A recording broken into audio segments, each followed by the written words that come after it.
Sveiki, labai didelė garbė kalbėti šioje auditorijoje ir labai smagu matyti Vilnių kaip tokią vietą, kurioje daromos inovacijos. Ir norėčiau pakalbėti ir konkrečiai, ir bendrai, kadangi konkrečiai turime nemažai patirties, bet bendrai vis tiek matyt norim tam tikro apibendrinimo, tam tikro bendro matymo, kasgi vyksta švietimo pasaulyje. Ir norėčiau aptarti tą kitokį mokymąsi, kas jam yra būdinga.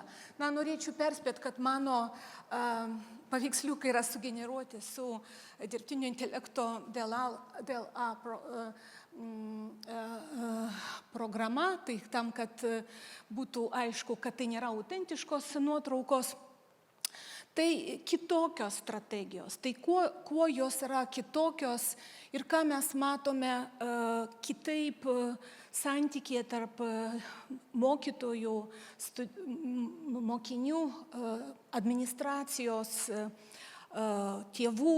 Tai vėlgi mes matom daugybę įvairių žaidėjų, kurie bando permastyti savo požiūrį į tai, kaip jie dešimtmečiais praktikuojamas situacijas turi keisti.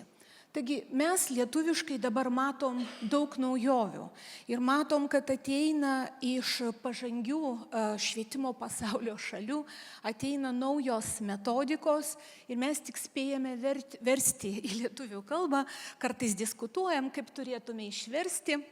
Ir matome, kad tai, kas tradiciškai buvo suvokiama kaip naujovė, tai yra probleminis mokymasis. Vėliau matėm, tai yra projektinis mokymasis.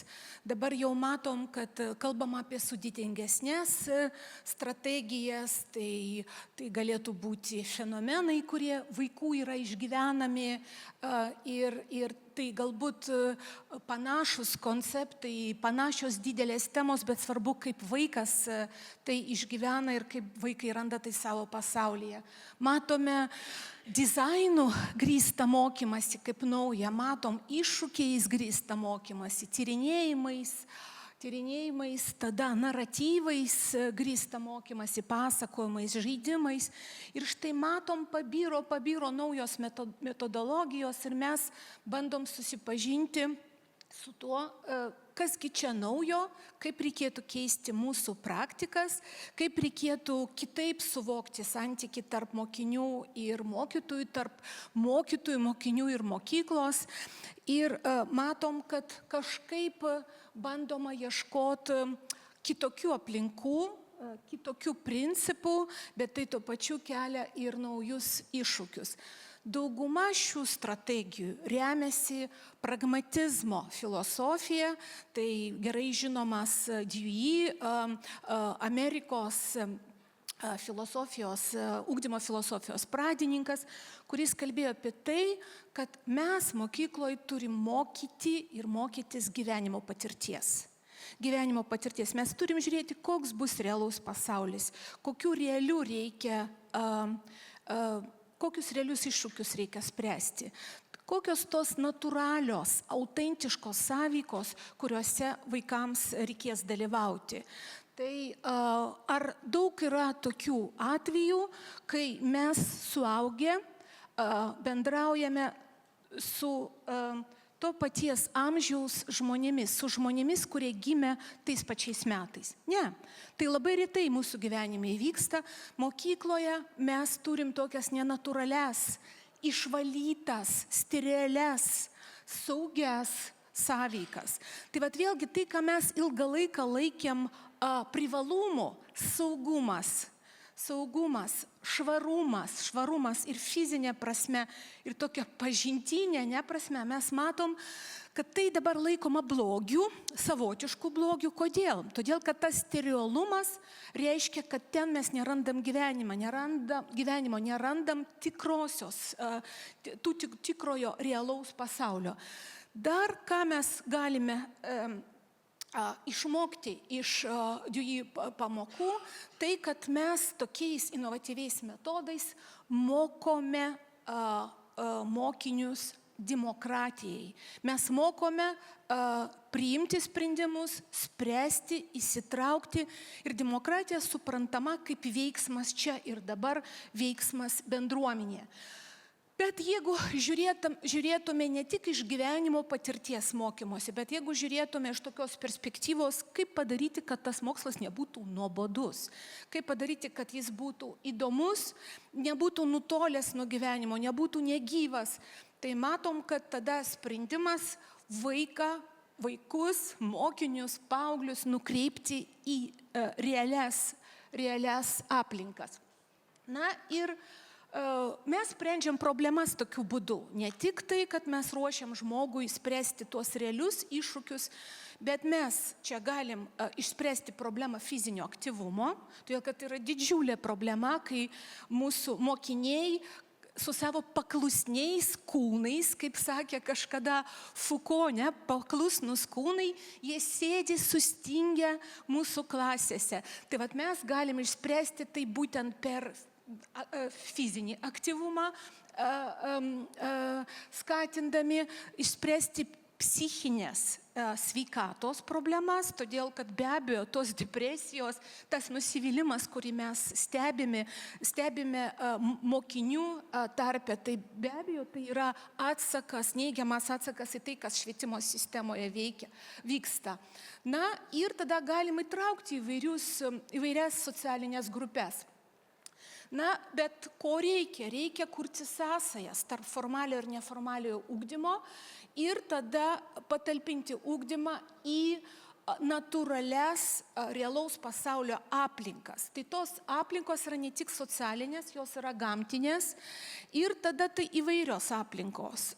Mokyklos teritorija, kaip ne pati tiesioginė klasė, tada kaiminystė, tai vat Lietuvoje mes dar mažai kalbam apie kaiminystę ir bendruomenės kaip vietą, ir tada vėlgi įvairios išvykos, bet vėlgi tai, ką mes randame užsienyje, vėlgi tokia savoka kaip outdoor education, mokymasis už klasės ribų. Arba dar yra tokia savoka mokymasis ne klasėje. Mes matom, kad dar trūksta mums konceptualizacijos, todėl kad mes pripratom matyti mokymasi už mokyklos ribų kaip neformaliojo švietimo sritį. Tai va čia vėlgi, ką daro Vilnius miestas su savo projektais, tai vis dėlto parodo, kad mokymasis už mokyklos ribų turi būti suprantamas kaip vis dėlto formaliojo ugdymo dalis. Ir čia mums reikia permąstymo, kaip nesuvokti tai vien kaip neformalųjį švietimą. Na, be abejo, tas kitoniškumas numato apibrėžimą, kas ten yra kitaip. Na, visų pirma, kitoks mokinių vaidmuo, mokiniai veikia, tyrinėja, sprendžia. Ta mes jau supratom, bet kad mokytojas visai kitą funkciją atlieka. Jis yra tas, kuris vadovauja mokymusi, bet atsitraukia užleisdamas vietą kitiems ugdytojams. Tai kas yra tie kiti ugdytojai? Kiti ugdytojai, lengviausias variantas tai būtų neformaliojo švietimo įstaigų darbuotojai. Tai vat vėlgi, ką mes dabar matom muziejuose, meno pasaulyje vyksta darbuotojų profesionalizacija švietimo srityje. Lietuvoje dar tas labai lėtai vyksta, bet ką mes matom Vokietijoje, ką mes matom Prancūzijoje, kitose šalise, mes matom, kad labai daug edukologų dirba muziejuose ir tai vėlgi vyksta neformaliojo sektoriaus darbuotojų profesionalizacija. Tai vat vėlgi ugdytojai yra kiti, nei tik tai mokytojas, ir mokytojas lyg atsitraukia, bet vis dar yra čia. Tada vėlgi kitokie ištekliai. Na, vieta kaip svarbus išteklius matysime, tada bendruomenė kaip išteklius, irgi ko mes dar nesupratom iki galo. Tada be abejo visas šias formas jungia kitokia ugdymo turinio samprata, kad ugdymo turinys yra atviras. Ir va čia atvirumas tai, kas sukuria neužtikrintumą. Va dėl ko mokytojų ir administracija ir dar susilaiko nuo ėjimo į šią realybę, kitokio mokymosi realybę, kad tai, nežiūrint to, kad yra daug gerų požymių, kad yra lankstu, kad įgalinami dalyviai, bet vis dėlto atvirumas atneša ir tam tikrą neaiškumą, neapibrėžtumą, neužtikrintumą. Tada vėlgi mokinių grupavimas. Vėlgi mes pripratom dirbti klasėmis, kur yra to paties lygio amžiaus prasme, bendros mokymosi patirties prasme mokiniai. Vėlgi, čia jau galėtų būti įvairių amžių, mišraus amžiaus mokiniai. Ir vieni iš didžiausių iššūkių yra susijęs su administravimu. Tai be abejo teisinė bazė turi būti sukurta, turi būti institucionalizacija. Šių metodų taikymo institucionalizacija mokyklos lygmenių ir nacionalinių lygmenių, miesto lygmenių. Na, kaip parodo patirtis, dažniausiai tai būna projektiniai institucionalizavimo pavyzdžiai. Tai vat vėlgi yra didelis projektas su dideliu finansavimu, prasideda, viskas vyksta, pasibaigia. Tai klausimas tik tai, kaip užtikrinti panašių projektų tęstinumą ir kada tai taps nebe projektiniu finansavimu. Na ir kitokios partnerystės. Tai vėlgi matom, kad visai kiti dalyviai turi ateiti. Na dabar mokymosi rezultatai kitokie ir kitoks mokymosi procesas. Na, procesas yra nelinijinis. Tai bet vėlgi, ką mes pripratom matyti ugdymo turinio bendroje struktūroje, kai žinojimas yra suskirstytas į dalykus, tada yra pakopinis įėjimas nuo temos iki temos. Tai bet vėlgi tokia griežta kontrolė, griežtas žiūrėjimas, kokia tema, kada buvo analizuojama, kaip temos yra susijusios. Matom, čia atsiranda toks lankstumas, bet tuo pačiu tai yra ir nelinijiškumas, kadangi nebežinom, negalim būti tikri iki galo, kada kas su kuo susijungs, kada kokia sąveika įvyks. Tai vat vėlgi, mes čia prarandam tam tikrą kontrolę, prarandam tam tikrą planavimą, bet yra dalykų, kuriuos įgyjam mainais. Na, kitokie mokymo rezultatai, tai vėlgi apie tai yra daugybė literatūros, kur aprašoma, kad tai yra ne tik tai konceptai ir mokslinės savokos puikiai gali formuotis tokio mokymosi metu, bet ir perkeliamieji gebėjimai, įvairios kompetencijos. Tai vėlgi yra, šis blokas tikrai nenumato kažkokių labai didelių diskusijų, kadangi šios diskusijos jau yra įvykusios ir parodyta, kokia yra didžiulė nauda.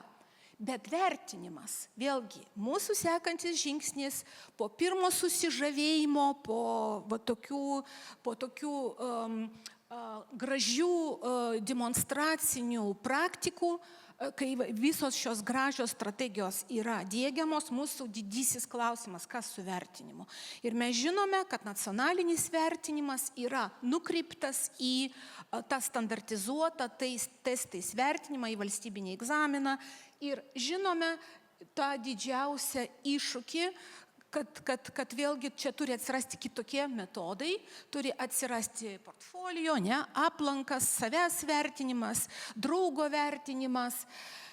Ir matom, produktų vertinimas, produktų vertinimas. Ir mes matom, kad tai yra visai kitokios mokymosi ir vertinimo praktikos. Ir štai tam mes dar nesam pasiruošę ne tik dėl mūsų žinojimo stokos, ne tik dėl institucinės patirties nebuvimo, bet dėl didžiulio spaudimo iš nacionalinės sistemos. Dėl to buvo labai svarbus klausimas, ar gimnazijos mokiniai, ar jie dalyvauja visose šiuose veiklose, kadangi žinom, kad ten dramatiškai artėjama prie valstybinių egzaminų ir dažniausia žaidimai su šiais metodais, aišku, taip negražiai pasakysiu, jie vis dėlto vyksta iki tame laikotarpyje, kai dar taip dramatiškai neartėjama. Dramatiškai neartėjama prie egzaminų, tai vėlgi reikėtų bendradarbiauti su nacionalinė struktūra, su nacionalinė sistema Ir ten, kur sukūriamas iš tiesų tas tikras mokymosi proceso kryptingumas, būtent visus nukreipiant į tą egzaminą. Tai dabar dar norėčiau vieną tokią metodologiją apibriežti, kuri Lietuvoje dar mažai žinoma, bet mes dabar su ją labai dirbom viename dideliame projekte, Eduatom, kai kūrėm Visaginui, kūrėm edukacinę laboratoriją. Tai vėlgi viena iš naujesnių koncepcijų tai yra vieta grįstas mokymasis. Vieta grįstas mokymasis, kur mes rasim visas tas panašias metodikas, kurias aš paminėjau, ir projektinis, ir gali būti naratyvinis mokymasis. Tai kas yra ta vieta? Vieta tai yra fizinė vieta. Visų pirma, vieta tai yra miestas, miškas, galerija, muziejus, tai vėlgi tai, ką mes suprantam kaip tam tikrą materialią aplinką, taip, jinai yra turtinga, pilna iššūkių, mes ją matom kaip tinkama, bet dar tai gali būti bendruomenė. Ir štai čia mes dar mažai dirbom, patirčių tokių, kurių galėtume mokytis, dar nėra daug, nors aišku, tas mokymasis tarnaujant jau Lietuvoje yra žinomas, bet vėlgi vieta kaip bendruomenė, kur mokiniai daro kažkokius naudingus darbus, sąveikauja, tyrinėja ir kur ugdytojai yra bendruomenės santykiai, bendruomenės vieta. Dar toliau daugiau.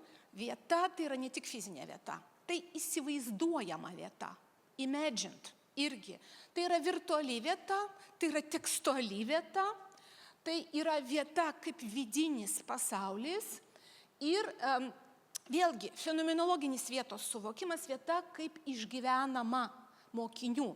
Tai va matom, kaip tas place-based learning, kaip susišaukia su visomis koncepcijomis, kurias mes žinom. Ir su phenomena-based learning, su fenomenais grįstų mokymusi, naratyvais, pasakojimais grįstų mokymusi. Taigi vieta nėra tik fizinė. Vieta yra ta, kurią mokiniai įsivaizduoja per literatūrą, per geografiją, ta, apie kurią gali papasakoti žodžiais ir vaizdais. Na, čia parodysiu pavyzdį, Atominis Visaginas LT yra edukacinė laboratorija, kuri sukurta mokytojams ir su EduVilnius darbuotojais mes tą produktą išbandėm ir kūrėm kartu. Tai va, tyrinėjimais grįstas mokymasis, debatai, kraštovaizdžio tyrimas, GIS ir žemėlapio pasakojimas, skaitmeninis pasakojimas ir edukaciniai žaidimai. Tai va čia mes parodom, kas yra vieta. Vieta yra ne tik fizinė. Ir čia vėlgi mato Černobylio pavyzdį, kadangi tai buvo atominio turizmo, edukacinio turizmo projektas. Na, jums čia tiesiog pavyzdys. Kas yra vieta, jeigu mes kalbėtume apie energetinį raštingumą ir atominį paveldą? Vieta yra ne tik tai ten, kur mes galim nuvykti, miestas, tarkim Visaginas, ar tai kažkur realiai, ten, kur jau yra atominių objektų, tai yra įsivaizduojama vieta. Ką mes kiekvienas įsivaizduojam apie tai, kas tai yra, įsivaizduojam per kūrinius, įsivaizduojam per filmus, įsivaizduojam per literatūrą. Taigi tekstuali vieta, kurią aš galiu suvokti per literatūrą, per pasakojimus. Tai vat vėlgi toks vietos išplėtimas, matant vietą ne tik kaip fizinę, yra svarbus. Na ir tada visas sąrašas puikių kompetencijų ir puikių gebėjimų, ką galėtume su vieta išugdyti. Taigi vieta tai būtų dar mums vieta grįstas ugdymas, dar vienas gražus pavyzdys. Tai dabar kokie iššūkiai tam, kad mes galėtume visus šios puikius metodus, visas šias puikias strategijas dėkti. Iššūkiai, visų pirma, žinojimas, mes turim apie tai žinot, mes turim važinėti, atvežti metodikas, turim mokytis, turim daryti seminarus. Tai vėlgi, tai yra žinojimas. Bet dar, vėlgi, po to, kai gyvendinam logistiką, papildomi ištekliai, koordinavimas, kurio patirties mes irgi neturim, politinis teisinis administracinis pagrindas turi būti tinkami įstatymai, turi būti administracinis reguliavimas, patirtis ir politinė valia. Tai štai matom, kad miestas turi politinę valią, bet vėlgi institucionalizuoja mokymasi Vilniuje per instituciją, kuri turi išteklių. Na ir vėlgi tas socialinis, psichologinis lygmuo, ką mes mažiausiai diskutuojam, bet visi įsivaizduojam, kad jis yra. Tai yra realus požiūris į pokyčius. Į mokytojus, kaip mokytojai žiūri, kaip tėvai žiūri, kaip administracija žiūri į šios naujus metodus. Ir štai ką būtų galima daryti. Na, va, tokie renginiai kaip šiandien, kai tiesiog susitinka tie, kurie tai praktikuoja, parodo savo patirtį, didžiuojasi šią patirtim. Tai vat, vėlgi tai svarbu ne tik dėl žinojimo, bet svarbu dėl nuostatų, dėl mūsų vertybinių nuostatų apie tai, kaip atsiranda pokyčiai ir kad ši praktika yra įmanoma ir ją galima sėkmingai įgyvendinti. Tai štai, sakyčiau, pagrindiniai, vieni iš svarbiausių dalyvių diegiant švietimo inovacijas yra administracija. Ne tik mokytojai, kuriem puikiai būtų galima pristatyti, mokytojai yra labai entuziastingi, labai inovatyvūs, kūrybingi, tai mokytojai tikrai atsiliepia į daugybę pasiūlymų. Dar svarbus poveikio lygmuo ir svarbi tikslinė grupė yra administracija, tai vat vėlgi mokyklos administracija, miesto švietimo administracija ir be abejo tas makro lygmuo, kuris irgi yra svarbus siekiant šias gražias iniciatyvas diegti ir kurti tą ateitį, apie kurią mes kalbam, kuri tikrai nėra susijusi su paklusnių kūnų sėdėjimu klasėje. Tai štai, ačiū už dėmesį. Ačiū, Natalijai. Ar mes turime klausimą? Prašau, kelkite ranką, jeigu norėtumėte ko nors paklausti ir mikrofonas atiteks jums, kas norėtų. Mačiau, kad fotografavote, tai vis dėlto sudomino, tiesa? Norisi išgirsti klausimą. Taip, prašau, čia turime klausimą.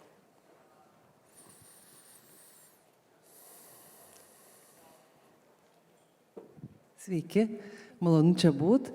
Ir iš tikrųjų reikia tos klausimus užduoti. Jeigu klausom aktyviai, tai kyla klausimai. Man kiltų toks klausimas, koks būtų pasiūlymas būtent tiems gimnazistams, kurie dar skiria laiko iki egzaminų karštinės, keliauti, mokytis už mokyklos ribų, gal net ir formaliai supranta, kad įgyja daug kompetencijų, tai link kur judėtų ta jų perėjimo į aukštasis mokyklas sistema. Ar tai nebūtų vėl, kiekviena aukštoji mokykla atsirinktų, žiūrėtų, vartytų jų portfolio ir taip toliau? Ačiū. Nu, čia yra didžiulis paradoksas Lietuvos sistemos, kad mokykla gal ir taip ir aiškiai neformuluojas ir net pažįsta ir neformuluoja savo ryšio su darbdaviais. Tai vėlgi mokykla lyg parodo, kad jinai ruošia tam arba stojimui, arba tokiam tolimam gyvenimui, visam gyvenimui. Universitetai labai orientuoti į darbdavį ir vėlgi visos savianalizės, studijų programų savianalizės vyksta parodant, kad mes su darbdaviais, į darbdavių interesus, darbdavių poreikius orientuojamės. Bet pati egzaminų sistema yra sukurta taip, kad universitetų iniciatyva, universitetai labai aktyviai dalyvavo tame, kad tai būtų tiesiog štai tų kelių egzaminų rezultatai. Tai vat vėlgi universitetai kaip tik plėtoja tą diskursą apie balą ir apie akademinį balą, kuris iš tiesų atspindi kognityvinės funkcijas, tiesiog kognityvinės funkcijas. Tai va čia kažkoks labai didelis paradoksas ir be abejo, čia reikėtų universitetus įtraukti kaip tą tikslinę grupę, kurią reikia mokyti o kas edukologai tą supranta, bet matyt yra kitų žaidėjų. Tai vėlgi, tai būtų tie, kurie žaidžia, tai vat vėlgi Vadovybė ir tam tikri sprendimo priimimo ratai, grupės, kurios vėlgi daro įtaką per lobistus, per įvairius mechanizmus, kad ši sistema ir išliktų. Tai universitetai viduj supranta, kad portfolio aplankai turėtų būti. Mes vėlgi, čia toks absoliutus prieštaravimas pačių universitetų viduje. Vieną kalbu, o kitą galvoju ir trečią darau. Tai vat ką mes darom, tai mes tikrai ruošiam žmonės pilietiniam gyvenimui, darbo rinkai, bet tai, ką darom su mokyklom, čia yra visiškas nesutapimas. Tai vat nesutapimas tų skirtingų intencijų. Čia tokia šizoidinė situacija. Vieną galvoju, kitą darau, o apie trečią svajoju. Bet čia tėvų būtų labai svarbus vaidmuo, mokiniai taip jie tą supranta, bet ir tėvų, kad jie, irgi kaip su tėvais dirbti, kad jie suprastų, kad kaip sistema suorganizuota, kad vis dėlto svarbi jų vaiko emocinė, fizinė gerovė, vis dėlto gyvenimas yra plačiau nei stojimas į universitetą ir sėkmė. Sėkmė ne tik tai kaip akademinė, bet žmogiškoji sėkmė. Prasmės atradimas, va čia kas buvo, ką kalbėjom šiandien, kas svarbu prasmę atrasti bet kame, ką darai. Tai vat vėlgi, čia nepaminėjau universitetus, bet universitetai labai tokie ryškus žaidėjai, kurie žaidžia pakankamai tokį prieštaringą žaidimą. Kas nors dar? Čia aš prisijungsiu, kad universitetai paradoksaliai vis dar jaučiasi, turi įrodyti savo reikalingumą visuomeniai. Ir tą reikalingumą įrodinėja per naudą darbdaviams. Užuot mes visi būtume jau seniai supratę, kad tai yra mąstymo vieta. Natalija yra filosofija, aš labai trumpai noriu paskutinį. Aš čia girdžiu šito visam kontekste šito pranešimo, tokį Atėnų mokyklos ilgesį. O Atėnų mokykla grįsta šiaip jau milžinišku autoritetu ir kompetencija. Ar nėra taip, kad tai, apie ką kalbate, dar sykį gula vėl ant mokytojo pečių daug smarkiau, daug didesnės kompetencijos reikalauja visą tai, ką čia svajojame? Taip, ir čia toks labai didelis virsmas suvokti, kas yra autoritetas mokytojo, kai jis jau nebevaldo procesų iki galo. Iš tikrųjų, išėjus į kitas aplinkas, ta autoriteto samprata, jinai ir tiesos samprata, iš tiesų tiesos samprata keičiasi. Dėl kad mokytojas nebėra tas, kuris tiesą atneša ant lėkštutės, tiesa atsiranda sąveikos ir jos atradimas, kaip vaikas ją atranda. Tai vat vėlgi autoritetas jau, vėlgi tai čia reikia suorganizuoti tokias sąveikas, kad mokiniai atrastų tą tiesą santykį su realiu pasauliu, bet ne taip, kad aš atneščiau tą tiesą ir sakyčiau, štai, aš jums ją atnešiu. Užtat tai vertinimo tada kitokios sistemos turi būti. Tai va, per visai kitas procedūras, per visai kitus dalykus. Ačiū, Natalija, labai.